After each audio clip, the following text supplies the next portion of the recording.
Hola, ¿qué tal amigas, amigos? Un saludo cordial para todos ustedes. Bueno, el asunto relacionado con las vacunas, que si es AstraZeneca, que si es CanSino Biotech, que si es la otra, que si no pueden funcionar, están todos en esa misma dinámica. ¿Cuál es el motivo? Eso es interesante. ¿Por qué? Bueno, es que es la única bandera que tiene la alianza PRI-PAN-PRD. ¿Cómo se politizó y se ha politizado el asunto de las vacunas? Ahora, ¿por qué en México no hay vacunas? ¿Qué arreglada le dio Arturo Herrera a Carlos Loret de Mola? Sí, en su mismo espacio de latinos. No, le dijo, no, vacunas sí hay. Y van a llegar más. Para marzo hay millones de vacunas en México. Y están aprovechando todo lo que puedan, porque una vez que les quiten esa bandera, ¿con qué se van a defender? Ahora, ¿cuál bandera van a sacar? ¿Que hay pobreza en México? Les recuerdo cuántos millones de pobres dejaron en este país el PRIAN. Les recuerdo en qué condiciones entregaron el sector salud en este país. Recordamos todo, ¿eh? No, la memoria no es selectiva. Hay toda una serie de acciones del PRIAN, de los gobiernos prianistas, que ellos no van a reconocer porque ahora son los salvadores de México.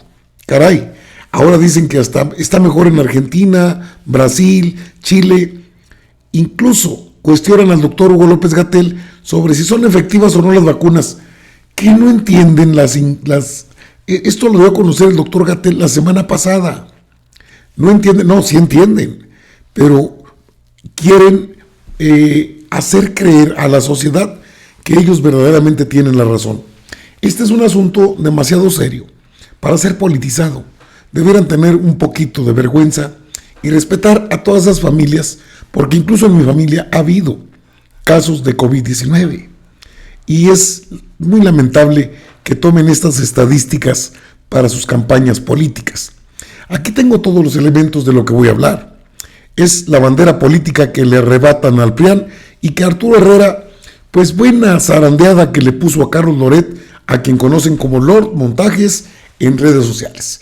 Acompáñenme a toda esta información que tengo para ustedes, muy interesante. Por supuesto, le invito a que se suscriba en su canal, a que le dé like. Oiga, muchísimas gracias de corazón por sus apoyos en Oxxo, Sadazo o vía PayPal. Pues total que esta arreglada estuvo pues de pronóstico reservado, no se la puede perder. Sé que ya lo pudo haber visto, pero quiero darle el trasfondo de todo esto. Lo quiso agarrar movido. Ya ve que otros políticos, en este caso me voy a referir quizás a dos, Ricardo Monreal, el mismo Martí Batres, ¿quién fue? Mario Delgado. Hola Carlos, ¿cómo estás? Bueno, con Arturo Herrera, el secretario de Hacienda y Crédito Público de la 4T, pues no se anduvo con rodeos y lo atoró ahí mismo. Vamos a la información importante para ustedes. Es la conferencia de prensa. Permítame presentarle primero cómo están los medios de comunicación. Aquí está, que fue un arranque espectacular en México y nada más. Argentina, Brasil y Chile rebasan a México en vacunación. Es cierto, es la especulación de ellos, de los medios incluso. A ver, ¿qué dicen? Escuche. México fue uno de los primeros países de América Latina en iniciar su Plan Nacional de Vacunación. Pese a ello, las cifras disponibles a nivel internacional indican una cosa: la tasa nacional de inoculación contra la COVID-19 es inferior a las de Chile, Brasil y Argentina, e incluso es una de las más bajas a nivel mundial. Hasta el 6 de febrero de 2021, en México hubo 6 vacunas y 5 personas inoculadas por cada 1,000 personas, de acuerdo con datos oficiales recopilados por la Universidad de Oxford de Inglaterra. Lo anterior implica que la tasa de vacunas y vacunación por habitante en México es inferior a la de 31 países analizados, entre ellos Argentina, Brasil y Chile. De acuerdo con los datos de la Universidad de Oxford, la tasa de vacunación y de vacunas en México solo es superior a la de la República de Indonesia, que es un país localizado en el sudeste asiático. Sin embargo, en lo que respecta a las personas completamente vacunadas, es decir, las personas que ya recibieron dobles dosis o una vacuna de una sola aplicación, México escala un peldaño superando a Indonesia y a Brasil. La información disponible al 6 de febrero de 2021 indica que a nivel nacional, solo 6 de cada 10,000 mexicanas y mexicanos ya recibieron la doble dosis necesaria para evitar contagiarse, o bien, y en un dado caso de recontagio, evitar síntomas graves que pongan en riesgo su vida.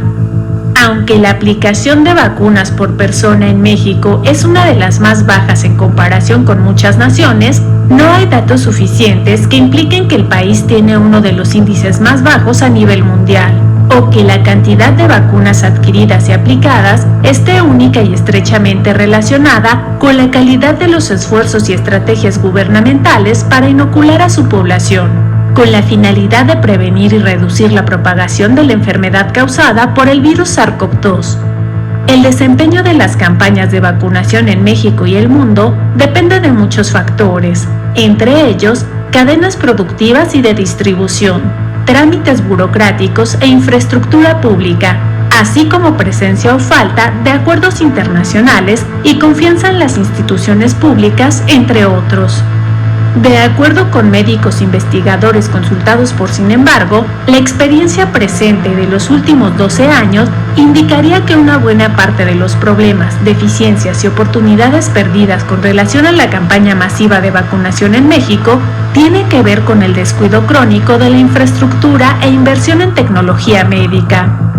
Este año, el gobierno federal destinará 102.7 mil millones de pesos a la ciencia y tecnología, de acuerdo con el proyecto de presupuesto de egresos de la Federación. Lo anterior implica una inversión equiparable al 0.6% del PIB, que aunque es una cantidad superior a lo aprobado en años anteriores, no deja de ser inferior al 1% del PIB que debería ser invertido por ley, de acuerdo con la Ley de Ciencia y Tecnología. Bueno, pues hasta ahí la dejo porque pues es imposible que entiendan. Mire, es que estar a tono con lo que dice Marco Cortés. Ellos buscan esto, la descalificación. Marco Cortés, lamentamos que no haya vacunas en México, aquí no hay contratos. Están llegando muy pocas y tarde. Todavía ni siquiera se ha vacunado al 1% de la población. ¿Por qué no cuestionaron así al PRIAN? Acusa Marco Cortés pues que están llegando muy pocas vacunas contra el COVID y es muy tarde. Pues no las iban a comprar ustedes, no, ¿verdad? Bueno, pero aquí le tengo lo que le preguntaron al doctor Hugo López-Gatell en la conferencia diaria que tiene sobre este tema, su informe diario ante el país. Escuche. Y preguntarle también sobre estas vacunas que ya van a llegar, no sé si nos pudieran presentar quizá la próxima semana los expertos, si pueden venir, las características de cada una de las vacunas que ya van a empezar a probarse en México, sobre todo porque pues la efectividad y la eficacia, la seguridad, ¿no?, que se ha dicho de cada una de ellas ha generado diversa confusión entre la población. Entonces, para tener claro cuál ha sido la efectividad, cuáles, incluso a lo mejor hasta los no riesgos, pero sí alertas, por ejemplo la de Pfizer, que no es buena para personas con unas alergias fuertes, ¿no? Entonces, si pudieran poner también esa... Sí, más que esta información es muy importante, la hemos estado presentando, yo mismo la presenté el martes pasado en una tabla específicamente detallando esa situación. Lo que ocurre es que las indicaciones de uso están claramente especificadas en las autorizaciones de uso de emergencias, que en general son muy parecidas entre los distintos países del mundo, porque atienden a la información que las propias compañías presentan.